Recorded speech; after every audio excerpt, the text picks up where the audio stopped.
Bonjour à tous, j'espère que vous allez bien. Je m'appelle Albert Lehan, je suis consultant Google Ads et SEO. Et dans cette vidéo, je vais vous présenter un peu la Search Console et comment je l'utilise personnellement pour le référencement de mes sites et des sites de mes clients. On se retrouve derrière mon écran. Alors voilà à quoi ressemble l'outil. Pour avoir accès à l'outil sur un nom de domaine, il vous faut en amont avoir configuré la Search Console sur votre site web. Il y a deux manières de le faire, soit via le DNS, en ajustant un champ qui permet de vous authentifier, ou alors via le code du site web. De cette façon, vous pourrez en fait tout simplement avoir accès aux données de votre site web et à savoir que l'enregistrement commence, donc les données que vous avez commencent à apparaître à partir du moment où vous mettez la Search Console. Donc avant, vous n'avez pas de données. Le mieux, c'est vraiment d'installer la Search Console le plus tôt possible. Concrètement, qu'est-ce que ça permet de faire la Search Console?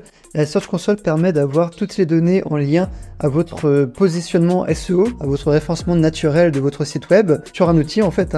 Grâce à ça, vous pouvez savoir le trafic qui vient de votre site web via Google uniquement, le nombre de clics, enfin via l'écosystème de Google, parce qu'on verra plus tard qu'en réalité il y a plusieurs possibilités, notamment via le Discover.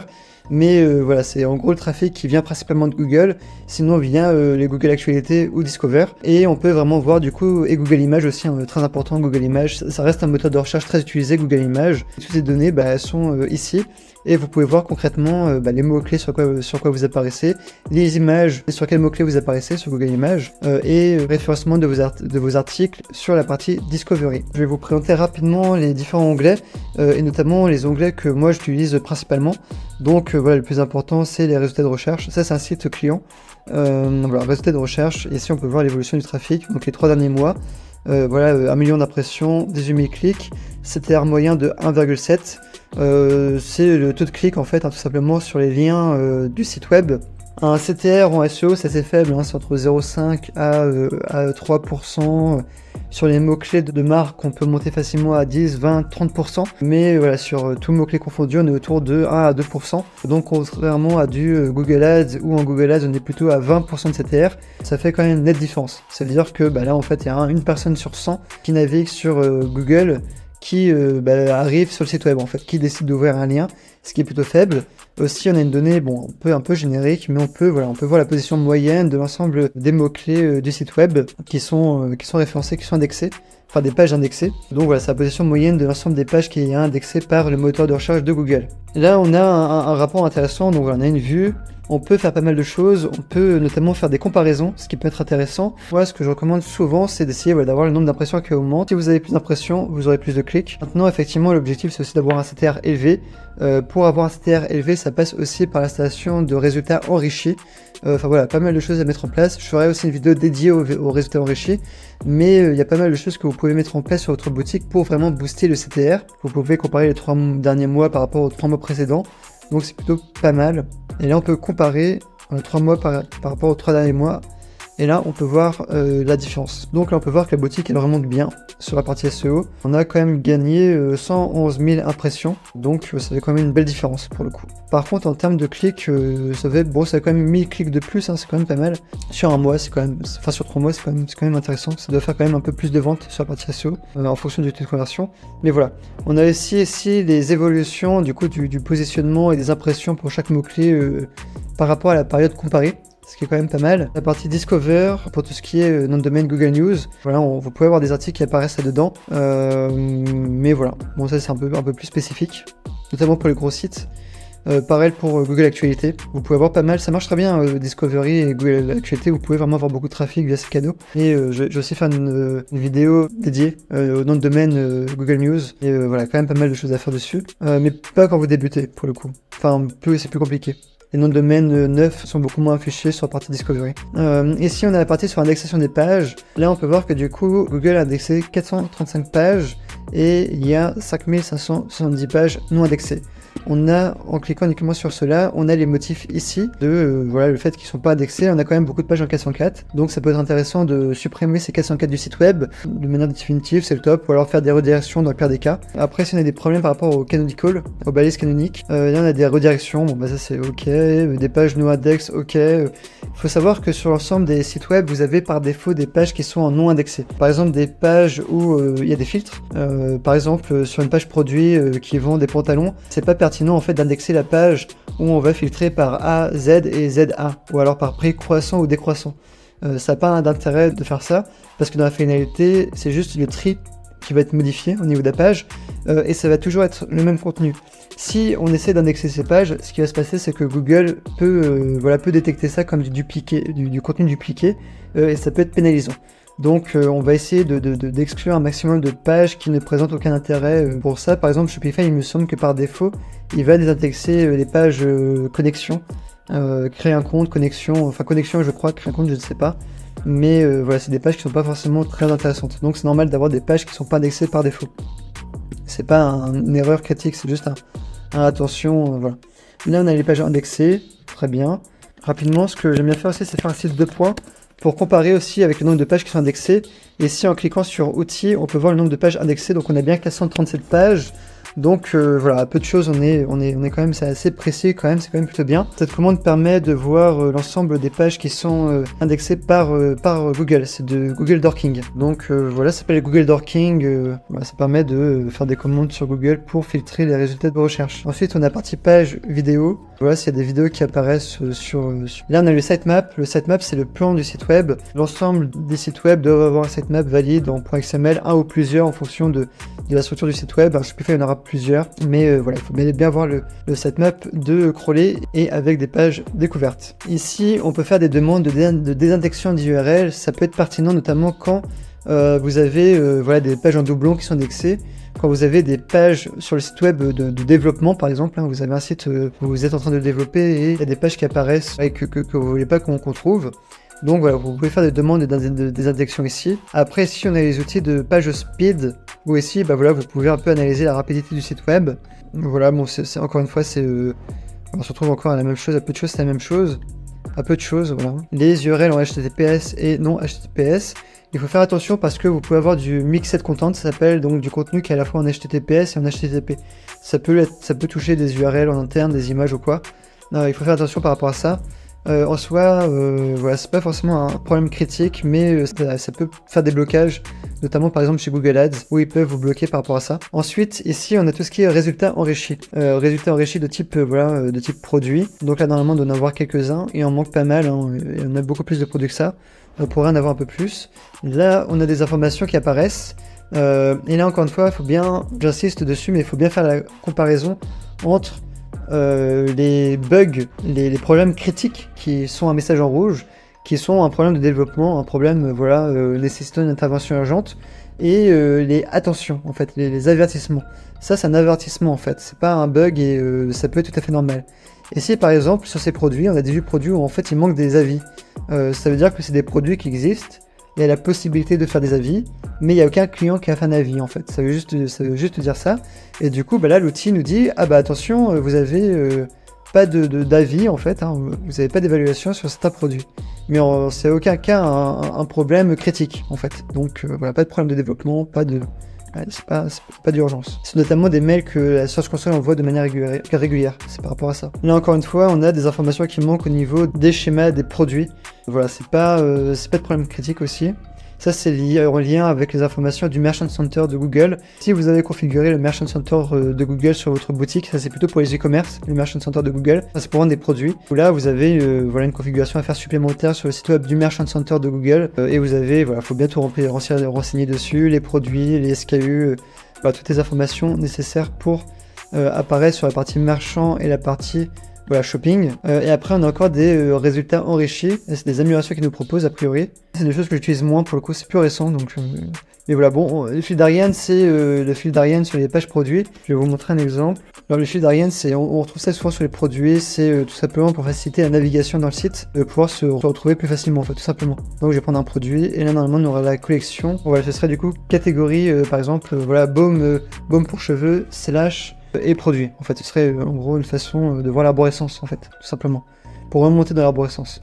Et ça permet de faire du maillage interne, c'est très bien. Il vous en faut un, c'est pratique. Et du coup, on peut mettre en place un résultat enrichi de type fil d'Ariane. Du coup, après, on peut le voir apparaître sur la search, sur la SERP, en fait. Et la SERP, c'est les résultats de Google, en fait. Je vais vous montrer c'est quoi la SERP.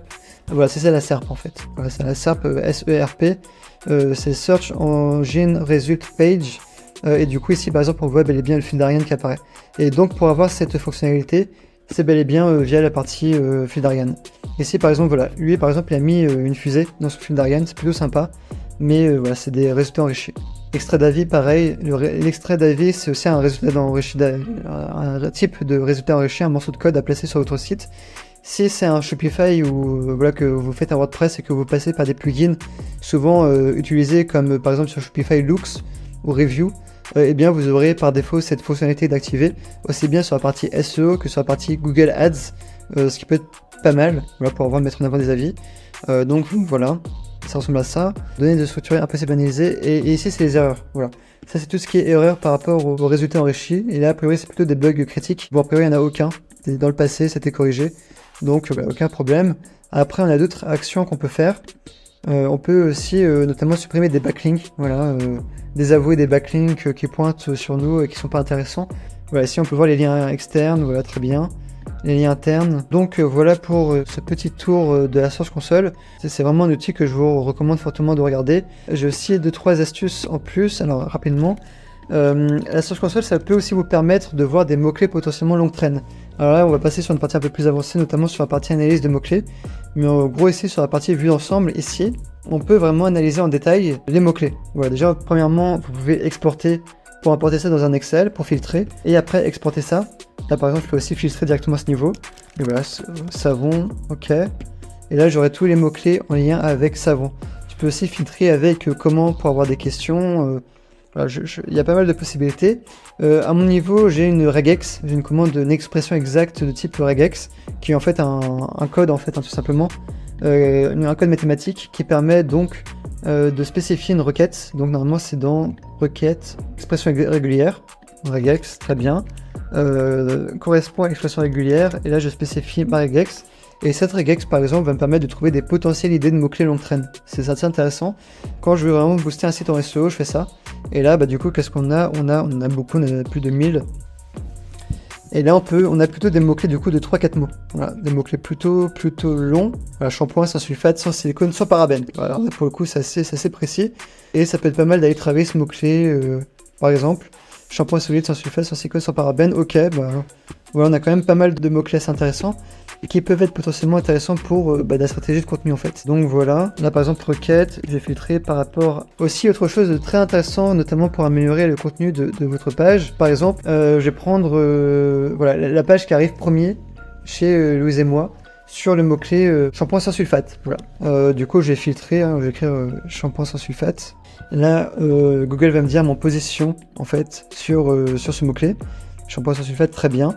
Je vais cliquer dessus, j'ai un peu de trafic, je suis en position 30, très bien. Et là, je peux voir quelle page est liée en fait avec ce mot-clé. Donc c'est en priorité un blog, shampoing sans sulfate, la clé d'une chevelure resplendissante, très bien. Et je peux vérifier cette information moi-même. Ce que je vais faire, c'est que je vais encore faire du Google Dorking. Je vais aller sur du coup le site Louise et moi. Je vais faire un site 2 points et je vais spécifier mon mot-clé. Et là, normalement, si on a bon, on aura donc l'article de blog qui arrive premier et ensuite un produit. Donc là, on a bel et bien un article de blog et un produit. Donc je ne sais pas si c'est exactement ce produit, le second, mais dans l'idée c'est ça. Donc c'est bel et bien sur ce mot-clé là, cette page qui est le mieux référencé. En fait, ça permet du coup de savoir votre position sur quelle page et sur quel mot-clé. Donc c'est quand même, ça peut être intéressant. Et là je vais vous montrer autre chose. Ce que l'on peut faire du coup, c'est qu'on peut du coup renseigner un URL, faire l'étape inverse. Donc je fais un nouveau page. Et là, je vais spécifier un URL, donc je vais prendre cette URL, et là, je vais pouvoir avoir vraiment un peu hein, la vie de cette URL, l'évolution en SEO, si voilà, elle monte, elle descend ou quoi. Là, j'ai l'évolution de la position moyenne, donc là, on était en 19, là, on est 12e, très bien. Et surtout, ici, on peut voir du coup l'ensemble des mots-clés qui sont associés à cette page. Parce que là, j'ai vraiment filtré par rapport à cette page. Et moi, ce que j'aime bien faire par rapport à ces mots-clés, je vais réutiliser ces mots-clés. Donc là, quand même, cette page d'article de blog apparaît sur 1000 mots-clés. Donc c'est quand même, pour le coup, là, c'est quand même un très gros site. Et c'est quand même une page qui apparaît sur beaucoup de mots-clés. Mais voilà, on peut s'inspirer de ces mots-clés pour améliorer le contenu. En gros, ce qu'on va faire, c'est qu'on va prendre ces mots-clés. On va un peu analyser la concurrence. Et on va se baser sur ces idées de mots-clés parce que du coup, l'article... il couvre pas forcément tous les sujets en fait, et d'un point de vue rédactionnel, d'un point de vue sémantique, donc d'un point de vue vraiment contenu, mots-clés stratégiques pour le SEO, il y a sûrement moyen de mieux faire.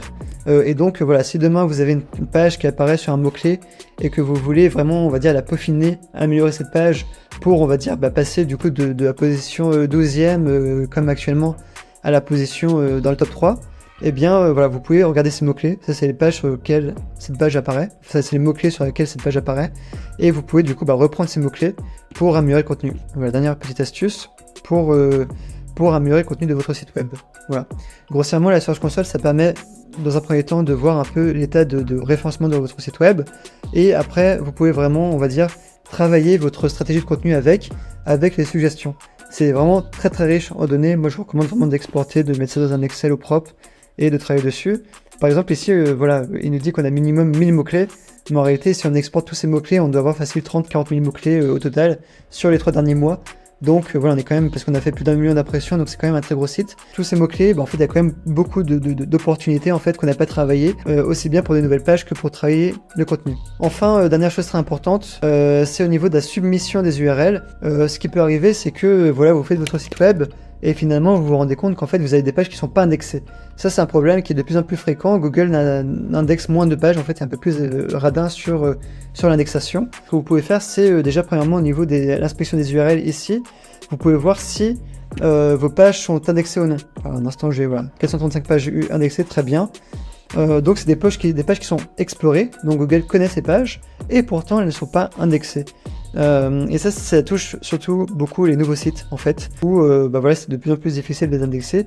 Du coup il y a moyen en fait au niveau de la Search Console de faire une demande d'indexation manuelle en fait, où vous allez envoyer votre URL dedans, et vous allez pouvoir demander à Google d'indexer cette URL manuellement. Donc voilà, ça peut être intéressant de le faire, c'est quelque chose où il faut faire attention. Aussi, d'autres critères que je regarde aussi quand j'arrive sur un nom de domaine, pour analyser un peu la qualité d'un site web ou quoi, c'est aussi voilà, la fréquence de crawl, très important. Si Google crawl régulièrement le site ou non. C'est un bon état de site. Et enfin aussi, alors ils ont mis à jour ça, mais normalement c'est aussi par rapport, voilà, il faut être crawlé majoritairement par téléphone en fait. Voilà. C'est un critère de qualité. Si c'est ordinateur, c'est que voilà, c'est un nom de domaine qui est plus récent. Et moi vraiment je vous recommande fortement de travailler votre contenu de netlinking pour essayer d'améliorer votre référencement. Mais au niveau de la Search Console, voilà, vous avez toutes les données sur le crawl, sur le type de crawl, si c'est ordinateur ou mobile. Si c'est mobile, c'est mieux. Et les données sur l'indexation des pages, voilà, sur la santé globale du site web, sur voilà, vos positions et l'évolution de la position de votre site web. Il faut toujours garder à l'esprit qu'il faut que ça augmente. Et voilà, c'est tout un peu pour la présentation de la Search Console de Google. Merci d'avoir regardé cette vidéo jusqu'au bout sur la Search Console. Voilà, n'hésitez pas à vous abonner, à liker, à rejoindre le Discord, et à très vite.